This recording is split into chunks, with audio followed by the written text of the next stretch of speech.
C'est tragique, il a disparu. Où est pas l'occupant de la voiture? Une voiture abandonnée au milieu d'une route déserte. Moteur encore chaud. Portière verrouillée. Phares allumés. À l'intérieur, un téléphone, un portefeuille, des clés. Mais aucun occupant. Personne dans un rayon de 50 km. Comme si le conducteur s'était évaporé. Nous sommes dans les Cévennes, au cœur du massif montagneux, une région sauvage et isolée. La D907, une route départementale sinueuse qui serpente entre les forêts de châtaigniers et les vallées profondes. Peu de circulation. Quelques hameaux perdus. Pas de réseau téléphonique. Le 3 novembre, à 6h45 du matin, un routier qui livre du bois aperçoit une voiture arrêtée en travers de la chaussée. Une BMW gris métallisée. Immatriculation parisienne. Le routier ralentit. Il klaxonne. Pas de réaction. Il descend de son camion. Il s'approche de la BMW. Les phares sont allumés. Le moteur tourne au ralenti. Une légère fumée s'échappe du pot d'échappement. Mais personne à l'intérieur. Les portières sont verrouillées. Le routier tape sur la vitre. Rien. Il fait le tour du véhicule. Pas de traces d'accident. Pas de sang. Pas de débris. La voiture semble avoir été simplement abandonnée là, au beau milieu de la route. Le routier appelle les gendarmes. La brigade de Saint-Jean-du-Gard arrive 20 minutes plus tard. Le brigadier-chef Grégoire Santini, 49 ans, 30 ans de carrière en zone rurale, examine la scène. Il force l'ouverture de la voiture avec précaution. Et ce qu'il trouve à l'intérieur le laisse perplexe. Sur le siège conducteur, un téléphone portable. Déverrouillé. L'écran affiche une conversation WhatsApp interrompue. Le dernier message envoyé date de 6h22.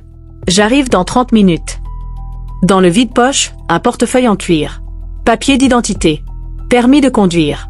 Carte bancaire. 300 € en liquide. Rien n'a été volé. Sur le siège passager, une mallette en aluminium. Fermée à clé.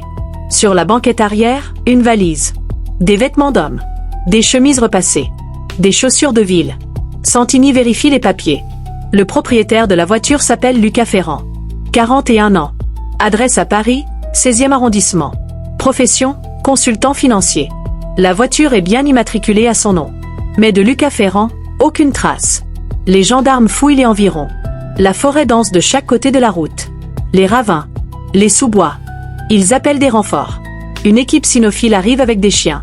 Les maîtres chiens lancent la recherche. Les chiens suivent une piste qui part de la voiture, longe la route sur une trentaine de mètres, puis s'arrête net. Comme si Lucas avait disparu dans les airs. Pas de corps. Pas de vêtements abandonnés. Pas de traces de lutte. Rien. Santini contacte la famille de Lucas. Sa femme, Sophie Ferrand, décroche immédiatement. Elle est paniquée. Elle dit que Lucas est parti hier soir, vers 20h, de Paris. Il devait se rendre à Montpellier pour une réunion importante ce matin. Un trajet de 7 heures environ. Il aurait dû arriver vers 3h du matin à son hôtel.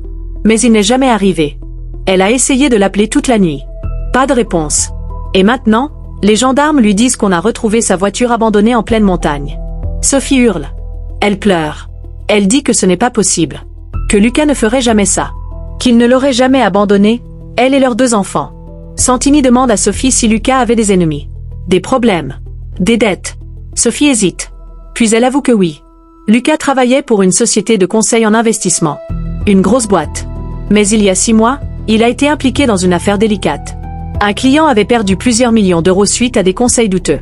Le client, un homme d'affaires russe, avait menacé Lucas. Il voulait récupérer son argent. Il avait envoyé des hommes pour intimider Lucas. Sophie avait eu peur. Ils avaient porté plainte. Mais rien n'avait été fait. Et depuis, Lucas vivait dans l'angoisse. Santini note tout. Il demande le nom du client russe. Sophie dit « Victor Petrov ». Un nom connu des services de renseignement.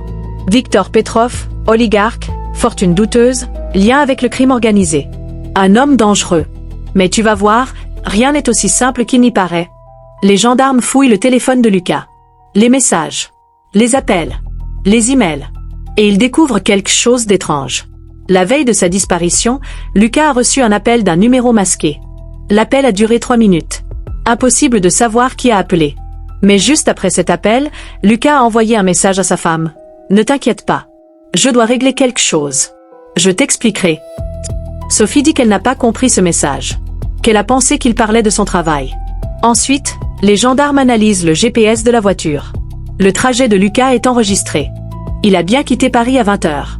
Il a pris l'autoroute A6, puis la 75 vers Montpellier. Tout était normal. Mais à 4h30 du matin, il a quitté l'autoroute. Il a pris la sortie vers les Cévennes. Il s'est engagé sur la D907. Une route qu'il n'avait aucune raison de prendre. Ce n'était pas sur son trajet. C'était un détour de 50 km. Pourquoi? Santini vérifie l'historique des recherches sur le téléphone de Lucas. Et là, il trouve quelque chose. À 4h15, Lucas a cherché une adresse sur Google Maps. Une adresse dans un petit village des Cévennes. Le Mas du Lac. Un hameau isolé, à peine 10 habitants. Santini note l'adresse. Il décide de s'y rendre. Le Mas du Lac est à 15 km de l'endroit où la voiture a été retrouvée. Une poignée de maisons en pierre, un chemin de terre, des champs abandonnés. Santini frappe à chaque porte. Personne n'a vu Lucas. Personne ne connaît ce nom. Jusqu'à ce qu'il arrive à la dernière maison. Une vieille bâtisse isolée, volet fermé, jardin envahi par les ronces. Un homme ouvre. La soixantaine, barbe grise, regard méfiant. Santini lui montre une photo de Lucas. L'homme fronce les sourcils. Puis il dit, oui, je l'ai vu. Hier soir. Il est venu ici. Santini est stupéfait. Il demande ce que Lucas voulait. L'homme hésite. Puis il dit, il cherchait quelqu'un. Une femme. Clara. Clara. Ce nom ne dit rien à Santini. Il demande qui est Clara. L'homme explique. Clara Dubois. 38 ans. Elle vivait dans cette maison il y a 2 ans. Puis elle est partie. Du jour au lendemain. Sans explication. L'homme ne sait pas où elle est allée. Santini demande quel lien Lucas avait avec Clara. L'homme dit qu'il ne sait pas. Que Lucas semblait désespéré. Qu'il disait qu'il devait absolument la trouver. Qu'il s'agissait de vie ou de mort. Santini retourne à la brigade. Il lance une recherche sur Clara Dubois. Et là, il découvre quelque chose d'incroyable. Clara Dubois est recherchée par la police. Elle est suspectée d'escroquerie financière. Elle a disparu il y a 2 ans après avoir détourné plusieurs millions d'euros à des clients fortunés. Et parmi ses victimes, il y a Lucas Ferrand. Lucas a perdu 1 million d'euros à cause de Clara. Il avait porté plainte. Mais Clara s'était volatilisée. Santini comprend. Lucas était à la recherche de Clara. Il avait appris qu'elle se cachait dans les Cévennes. Il était venu pour la confronter. Peut-être pour récupérer son argent. Ou pour se venger. Mais où est Lucas maintenant? Et où est Clara? Les gendarmes intensifient les recherches. Ils interrogent tous les habitants des villages alentours. Et finalement, une vieille femme se souvient. Elle dit qu'elle a vu une voiture étrange hier soir, vers 5h du matin. Une voiture noire, un 4x4, qui roulait vite sur la D907. Elle l'a remarqué parce que c'est rare de voir des voitures à cette heure-là. Santini demande si elle a vu le conducteur. La vieille femme dit que non. Mais elle a vu qu'il y avait 2 personnes à l'intérieur. Peut-être 3. Elle ne peut pas dire avec certitude. Et pourtant, un détail va tout changer. Les techniciens analysent la BMW de Lucas. Ils relèvent des empreintes digitales. Celles de Lucas, évidemment. Mais aussi d'autres empreintes. Sur la portière passager. Sur le volant. Des empreintes qui ne correspondent pas à Lucas. Les gendarmes les comparent avec les bases de données. Et ils trouvent une correspondance. Les empreintes appartiennent à Dimitri Orlov. 35 ans. Citoyen ukrainien. Casier judiciaire, extorsion, menaces, coups et blessures. Et surtout, Dimitri Orlov travaille pour Viktor Petrov, l'oligarque russe qui voulait se venger de Lucas. Santini comprend. Lucas ne cherchait pas seulement Clara. Il était suivi. Dimitri Orlov et ses hommes le traquaient. Il voulait récupérer l'argent que Viktor Petrov avait perdu. Ou pire, il voulait éliminer Lucas. Mais comment Dimitri a-t-il pu monter dans la voiture de Lucas? Les portières étaient verrouillées quand le routier a trouvé la BMW. À moins que Lucas l'ait laissé monter. À moins qu'il ait été forcé. Santini retourne voir le téléphone de Lucas. Il vérifie les messages WhatsApp. Le dernier message envoyé à 6h22, j'arrive dans 30 minutes. À qui était destiné ce message? Santini vérifie le contact. C'est un numéro non enregistré. Il lance une recherche.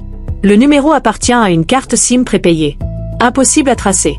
Mais les gendarmes parviennent à localiser la dernière position du téléphone qui a reçu ce message. Il était dans les Cévennes. À quelques kilomètres de l'endroit où la voiture de Lucas a été retrouvée. Santini a une intuition. Et si Lucas avait rendez-vous avec quelqu'un? Et si ce rendez-vous était un piège? Les gendarmes retournent fouiller la zone. Cette fois, ils élargissent le périmètre. Ils explorent les chemins forestiers, les sentiers, les ruines abandonnées. Et puis, à 3 km de la route, dans une clairière isolée, ils trouvent quelque chose. Des traces de pneus. Des traces récentes. Un 4x4. Et au centre de la clairière, des traces de sang. Les chiens sont appelés. Ils suivent la piste. Et à 100 mètres de là, dans un fossé recouvert de feuilles mortes, ils découvrent un corps. Un homme. 40 ans environ. Veste en cuir. Pantalon noir. Pas de papier sur lui. Mais les gendarmes reconnaissent le visage. C'est Lucas Ferrand. Lucas a été tué d'une balle dans la tête. Exécution. Professionnelle. Les légistes estiment qu'il est mort vers 6 heures du matin. Soit environ 20 minutes après son dernier message. Santini est bouleversé.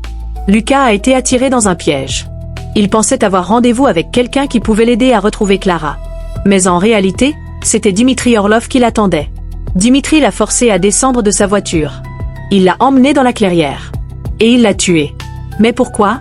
Juste pour venger Victor Petrov? Ou y avait-il autre chose? Les gendarmes fouillent les affaires de Lucas. La mallette en aluminium trouvée dans la voiture. Il la force. À l'intérieur, des documents. Des dossiers. Des preuves. Des preuves que Lucas avait rassemblées contre Victor Petrov. Des transactions illégales. Du blanchiment d'argent. De la corruption. Lucas préparait un dossier pour dénoncer Petrov aux autorités. Il voulait se venger. Il voulait le faire tomber. Petrov l'a appris. Il a envoyé Dimitri pour éliminer Lucas. Et pour récupérer les preuves. Sauf que Dimitri n'a pas trouvé la mallette. Parce qu'elle était restée dans la voiture. Verrouillée. Santini lance un mandat d'arrêt international contre Dimitri Orlov. Interpol est alerté. Mais Dimitri a disparu. Il a quitté la France le jour même du meurtre. Il est retourné en Ukraine. Impossible de l'extrader. Mais l'enquête ne s'arrête pas là. Un indice oublié pourrait bien tout révéler. Les gendarmes continuent de fouiller. Parce qu'il y a encore une question sans réponse. Pourquoi Lucas cherchait-il Clara? Juste pour récupérer son argent? Ou y avait-il autre chose? Santini contacte un ancien collègue de Lucas. Un homme qui travaillait avec lui dans la société de conseil. L'homme accepte de parler. Il dit que Lucas et Clara avaient une liaison. Une liaison secrète. Lucas était marié, mais il aimait Clara. Il lui faisait confiance. Il lui avait confié beaucoup d'argent. Et puis, Clara l'avait trahi. Elle avait pris l'argent et disparu. Lucas était dévasté. Pas seulement à cause de l'argent, mais à cause de la trahison. Santini comprend. Lucas ne cherchait pas seulement son argent. Il cherchait des réponses. Il voulait savoir pourquoi Clara l'avait trahi. Il voulait la confronter. Peut-être même la pardonner. Mais Clara, où est-elle? Les gendarmes lancent une recherche intensive. Et finalement, 3 semaines après la mort de Lucas, ils retrouvent Clara. Elle vivait sous une fausse identité dans un village isolé des Pyrénées. Elle est arrêtée. Interrogée. Clara avoue tout. Elle dit qu'elle a escroqué Lucas et d'autres clients. Qu'elle avait des dettes de jeu. Qu'elle était désespérée. Mais elle jure qu'elle ne savait pas que Lucas la cherchait. Qu'elle ne lui a jamais donné rendez-vous. Qu'elle n'a rien à voir avec sa mort. Les gendarmes la croient. Parce que les analyses téléphoniques prouvent que le numéro qui a contacté Lucas n'était pas celui de Clara. C'était un numéro utilisé par Dimitri Orlov. Dimitri avait piraté le téléphone de Clara. Il avait envoyé un message à Lucas en se faisant passer pour elle. Il avait organisé le piège. Clara est condamnée pour escroquerie. Mais elle échappe aux accusations de meurtre. Dimitri reste introuvable. Victor Petrov nie toute implication. Il a des avocats puissants. Aucune preuve directe ne le lie au meurtre. Sophie, la veuve de Lucas, est dévastée. Elle apprend la liaison de son mari. Elle apprend qu'il a été tué à cause de sa quête personnelle. Elle perd tout. Son mari, ses économies, sa confiance. Alors voilà où on en est. Une voiture abandonnée sur une route isolée. Un homme qui disparaît. Un corps retrouvé dans une clairière. Une escroque traquée. Un tueur en fuite. Un oligarque intouchable. Et une vérité qui émerge lentement, douloureusement. Mais une question demeure. Et si Clara savait vraiment que Lucas la cherchait? Et si elle avait informé Victor Petrov pour se protéger? Et si elle était complice du meurtre sans jamais avoir appuyé sur la gâchette? Les gendarmes n'ont jamais pu le prouver. Mais le doute subsiste. Et toi, d'après les indices, qui penses-tu être vraiment responsable de la mort de Lucas? Dis-le en commentaire. Abonne-toi pour la prochaine enquête, elle risque de te retourner le cerveau.